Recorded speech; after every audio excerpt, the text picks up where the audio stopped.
RJ Davis might be finding his groove at just the right time.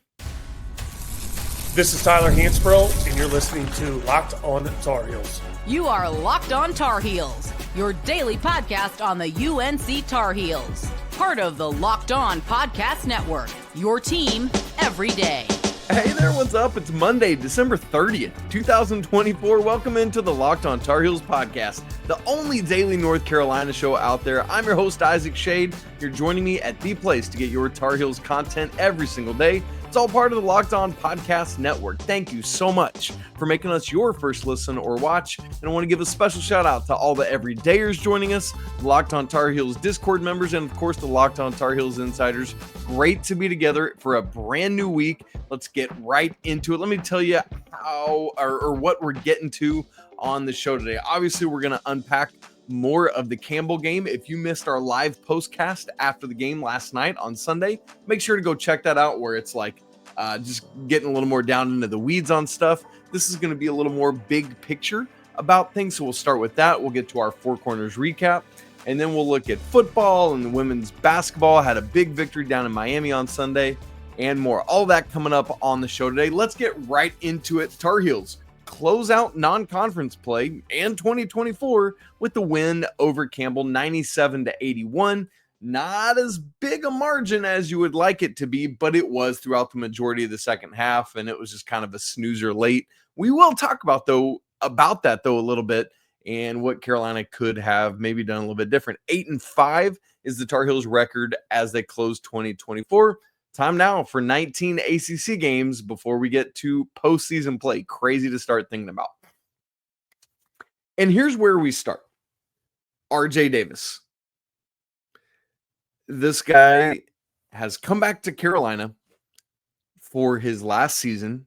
Definitively, there is no more. This is the COVID year, and this is it.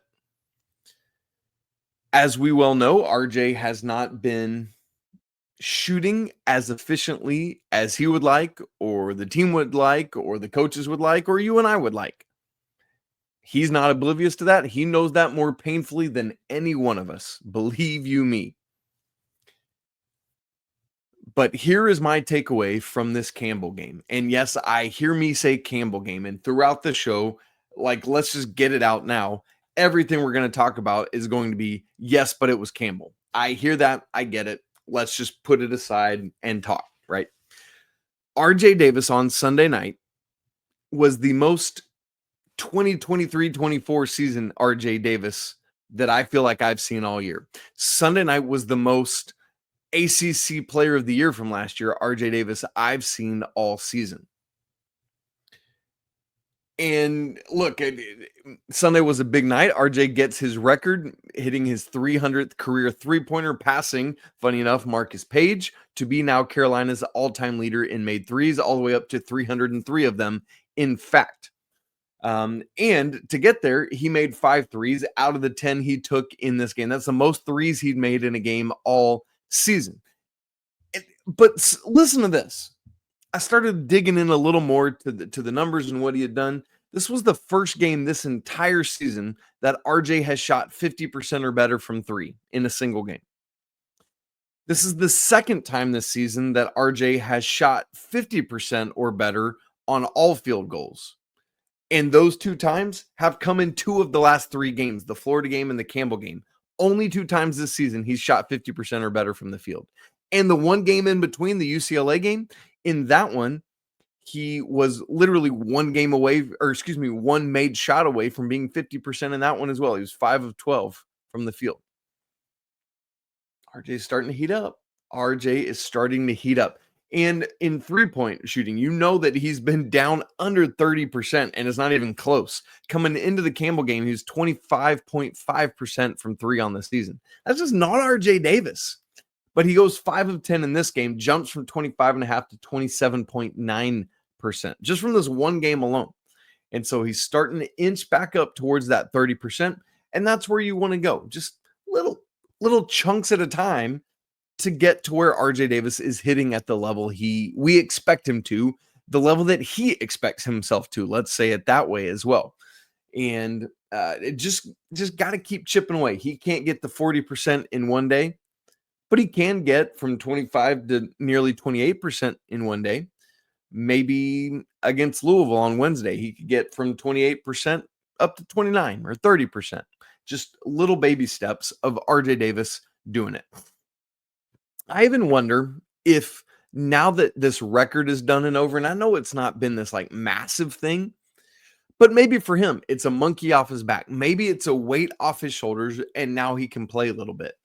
I mean, and it wasn't just the shot making, it was the shot taking, the step backs, the way he was getting into things on Sunday night that made me feel more RJ Davis. And what I also love, though, is that this season, even though his shooting isn't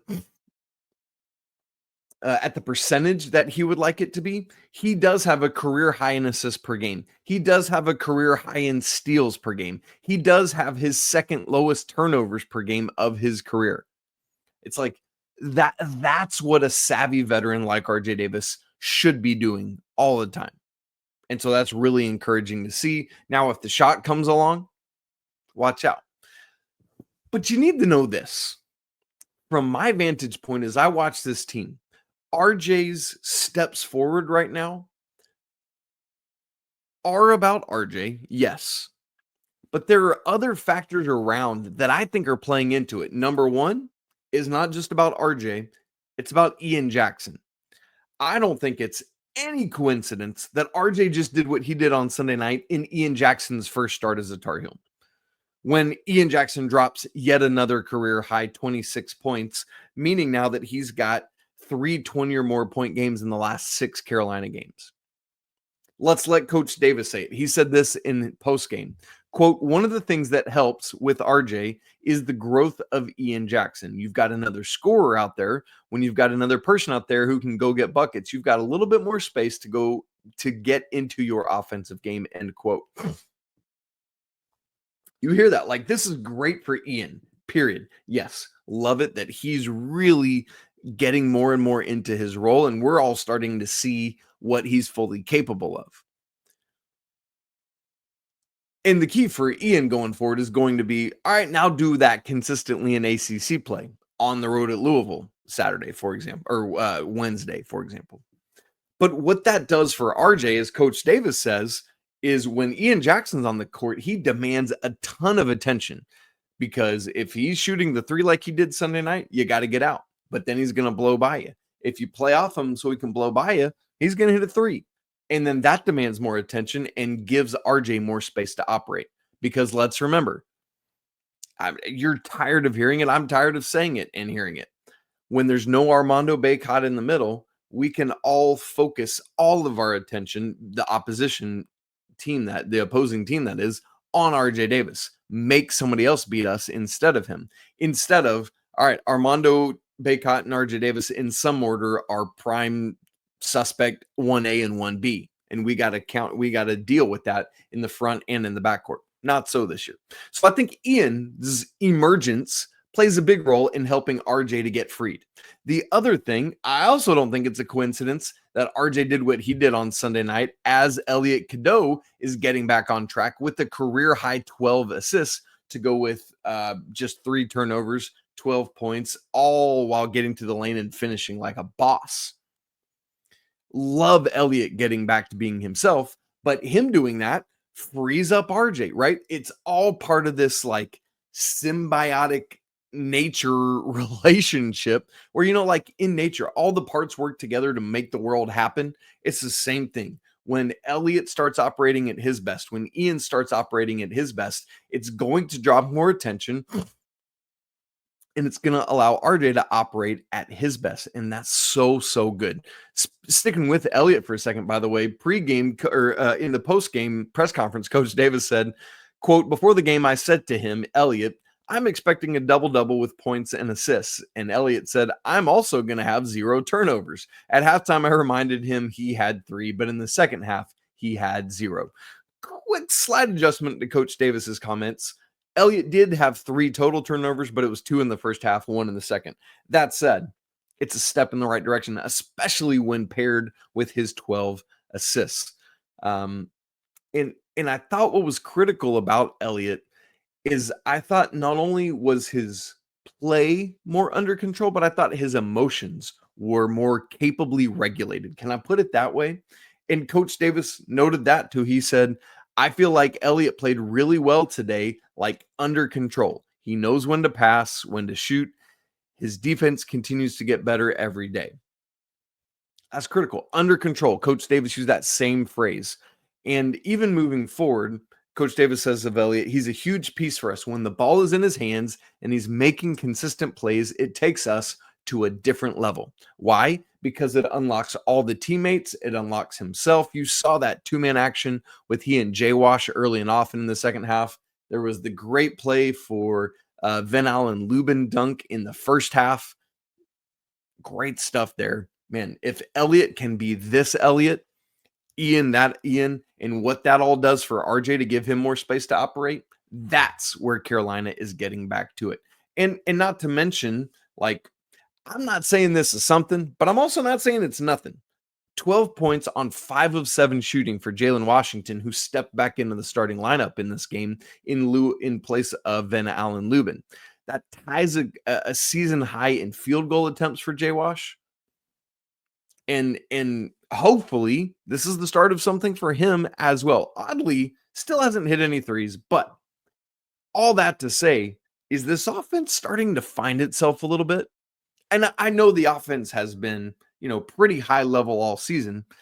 But for example, in this game, season low 7 fast break points for the Tar Heels, meaning that they got 90 points in half court offense. That's got to be encouraging. So, look, the offense, is it progressing? It definitely didn't take a step back on Sunday night, I'll tell you that much, and that's encouraging. And remember, all of this is without Seth Trimble on the floor, so we'll keep an eye on that. Now, turnovers, a clear point of emphasis for Carolina to be better as a team, particularly in the first half. Well, Carolina got back on the right track with that on Sunday night, plus so much more, and that is what's coming up next in the Four Corners recap.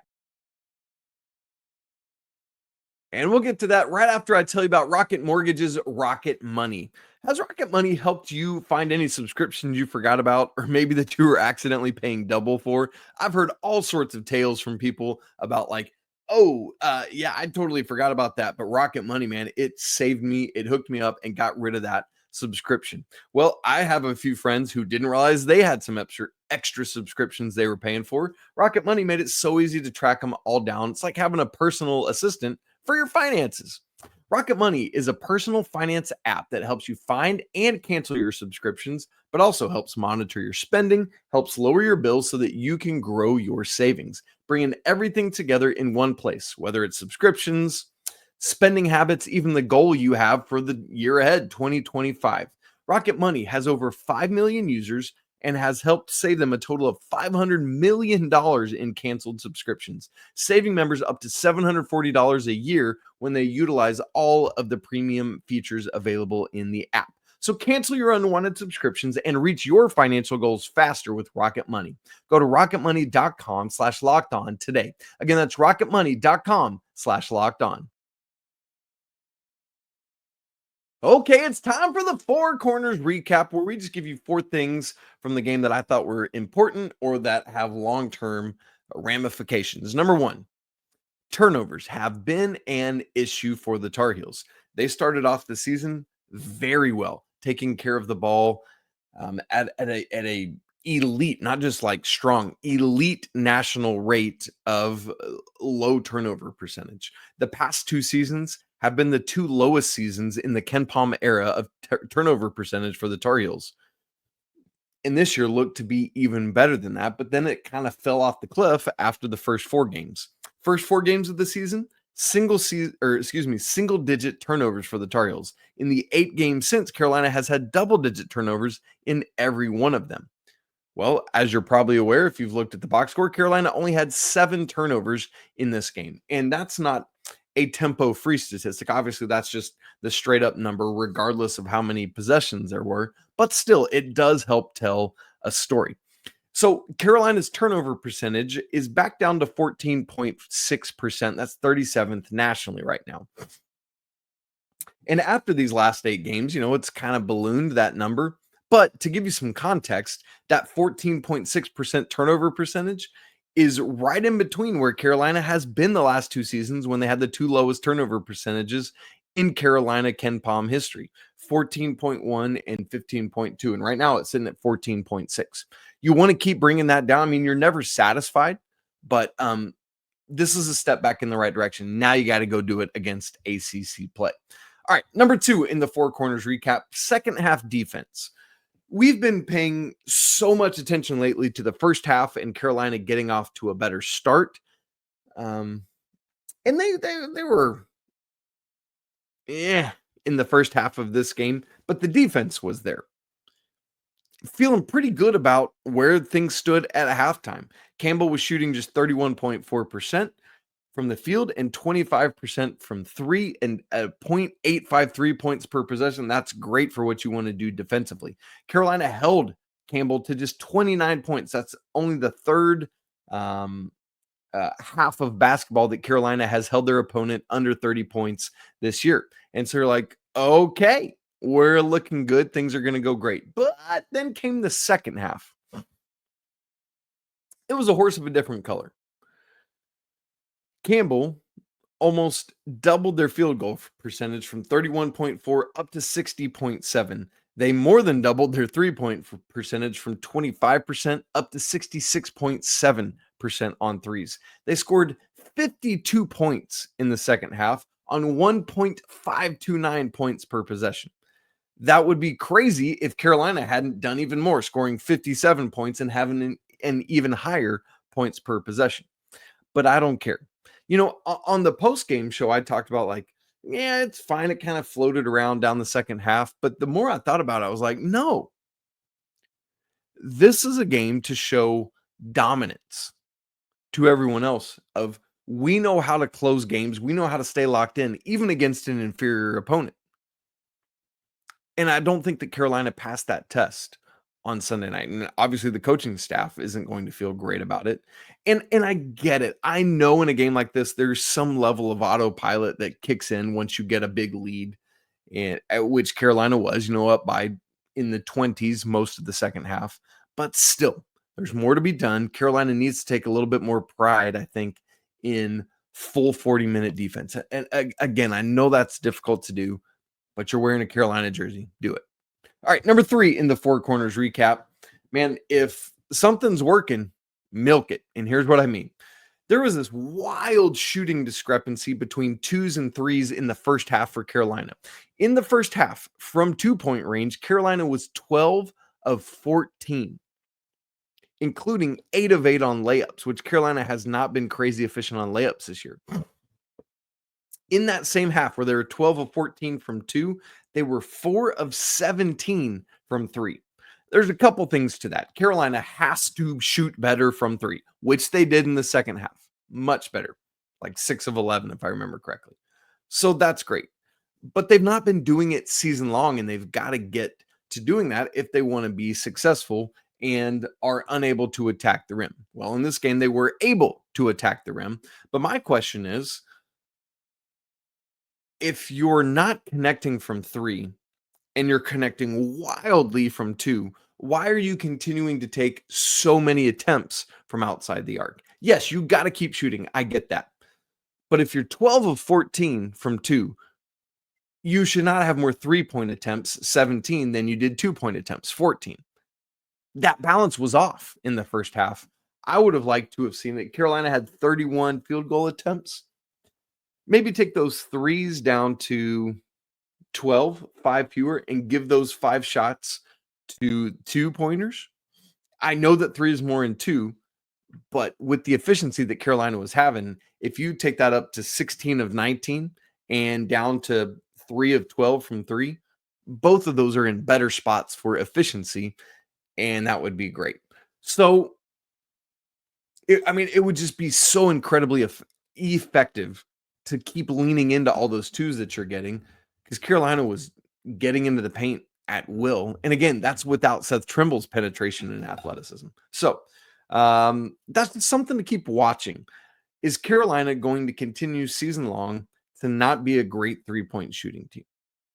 If so, they've got to get better ball movement and get the ball into the paint early and often. And number 4 in our Four Corners recap, it is Seth Trimble.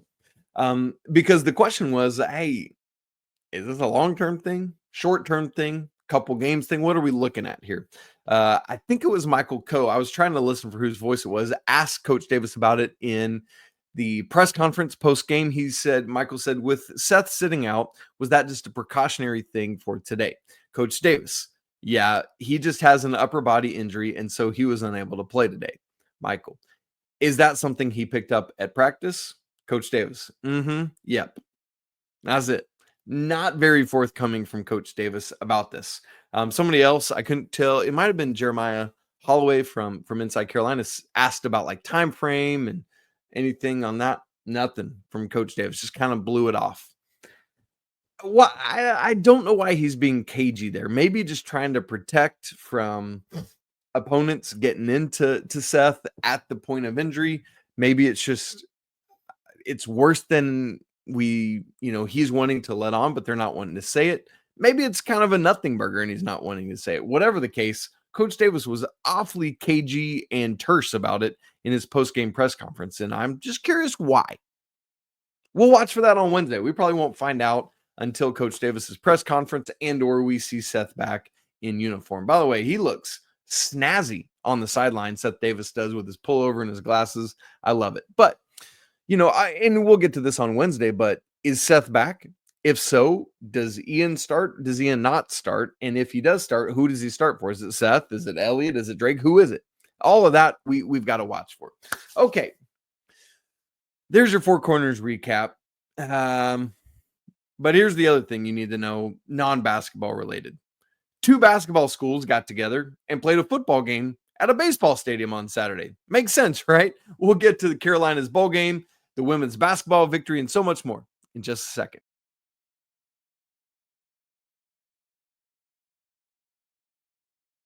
The Wasabi Fenway Bowl. Carolina loses to UConn 27-14, losing season sitting at 6-7. And we got to talk about it. And I'm not like begrudging it because I don't want to talk about football. Because it's like, it's a blah end to what's kind of a blah season in a lot of ways. And all this turnover, it's just like, Carolina ends the season on a 3-game losing streak. The embarrassment at Boston College, the embarrassment against NC State, and then this UConn situation. And it's just, I don't know about you, I just have trouble getting excited for bowl games. I save all the fun stuff with the Pop-Tart Bowl and save for college football playoff games. Obviously, we're excited about those because all those guys are playing. But in general, man, with bowl games, we just have so many opt-outs. It just doesn't, you're not watching your football team that you've gotten to know and love and cheer for all season. It feels to me, I described this to somebody recently, like at the end of a Major League Baseball season when you're allowed to expand your roster and you call up some minor league guys to give them some reps. It kind of feels like a late September game for a team that's already out of contention or that's already clinched, or they're just rolling out some minor leaguers to see what they can do. That's what it kind of feels like in bowl games. And I guess there's some fun to it of like, hey, let's start to learn more about the guys we're going to see next year. But even that's kind of a sham because you see Caleb LaValle go out and have a game for Carolina, and then on Sunday hops in the transfer portal. And no like ill will towards him for that at all. You get yours, man. If you don't think you're going to play the role that you want to play, go find a place to play, man. That's where we're at in the transfer portal and the autonomy you get. But how much of that performance is Caleb LaValle stepping up, and how much of it is like, well, you don't have Rucker on the line or Des Evans or blah, blah, blah, blah, blah. So, guys are getting through the line more readily, and it's there for the linebackers to gobble up. Yeah, it's just, it's a nothing burger, man. You just can't take really anything away from a bowl game like this. And, on top of all of that, Jacoby Criswell gets hurt early in this game. Connor Harrell's already in the transfer portal. So obviously Max Johnson can't play, so it's Michael Merdinger. True freshmen step up and like, here you go, buddy. Like, what do you want? So I just kind of feel like, with these bowl games. I gotta be honest, outside of the CFP games, I haven't really watched much of the bowl games. Yes, they're good for auditions for next season or for Coach Belichick to see, like, oh, this dude's a gamer. They're good for the extra practices that you get in the weeks leading up. But other than that, I feel like we got to find something different, man. I don't know what it is. And then you add to all that in Carolina specific scenario, the coaching changes. And it's just like, yeah, okay, cool. You played at Fenway. And I'm glad you got to do it. But that's where I'm at. Do you feel that? Are you with me? Ah, man. Anyway, let's get happier. Women's basketball goes down to Miami on Sunday. The Hurricanes come in 11-1 overall, 1-0 in ACC play, and Carolina gets a nice 69-60 road victory that, quite frankly, isn't as close as that final score shows. That was the only time, like, Miami hit a 3 with like 45 seconds to go to get it down to 9. That was literally the only time in the entire fourth quarter that Carolina didn't lead by double digits of this game. Got 2 double-doubles in this game. Alyssa, Ustby, and Maria Gakdeng both getting dubs. For Maria, 21 points, 12 boards, 8 offensive rebounds. Alyssa Ustby, 19 points, 13 rebounds. The ladies combined to shoot 15 of 27. We will take that because we know how strong and high level Carolina's defense is this season. And so when the offense can step up and have games like this, it's encouraging as well. And I mean, part of it is, you remember last year, I feel like Carolina really struggled with turnovers, the female Tar Heels, the lady Tar Heels, not the guys. But in this game, man, I love this storyline. Just 4 turnovers for the Tar Heels against 15 for the Hurricanes. You're going to win a lot of games when you are, plus 11 in fewer turnovers. That's great for the Tar Heels. And as part of that same conversation, Carolina had 18 assists on 27 made baskets. So well over 50% there. And that means 18 assists to just 4 turnovers. You will take that every day. Every day of the week, you'll take a performance like that. It doesn't mean you're going to win it every single time, but you're putting yourself in a great position to do so. And again, the score at a 9-point margin looks closer than it actually was. Carolina led by 17 with 8 to go. And, there were just like maybe 2-3 moments in the entire second half where Miami was able to get it down to single digits. And so it just felt like Carolina was able to pretty much cruise here. Like Miami led 3-2 and 5-4. Never led. Carolina led the rest of the way after that. From 7-7, Carolina goes on a 9-0 run and never really looks back. The closest the lead got after that was like 5. So it's great stuff. Carolina 13-2 overall, 1-1 in ACC play. Obviously, unfortunately, that loss to Georgia Tech. Massive opportunities on deck for Carolina. Next Sunday, number 3 Notre Dame is coming to town. Following that, Carolina hosts number 14 Duke. I think that's the next Thursday. So back-to-back, really, really important home games for Carolina. Y'all, go to Carmichael, get crazy, cheer for Coach Banghart's team. Wrestling is at the Soldier Salute this weekend. It started yesterday, wraps up today. 2 different Tar Heels are into the semifinals today. That's Lachlan McNeil at 149 and Josh Ogunsanya at 174. Good luck, fellas. Get those championships and bring them home. All right, guys, that's it for today's show. Great to be back together to kick off a brand new week. Carolina getting that win to finish non-con play, but now I got to turn our attention to ACC play the rest of the way, and that starts Wednesday at Louisville. Obviously, the one ACC game under the belt already. Tomorrow's show, we're going to talk New Year's resolutions. I feel like you got to do that. I would love to do it on Wednesday for New Year's Day, but we'll be getting ready for the Louisville game, and I want to make sure to preview that. So tomorrow is going to be our New Year's resolution show. Should be a lot of fun.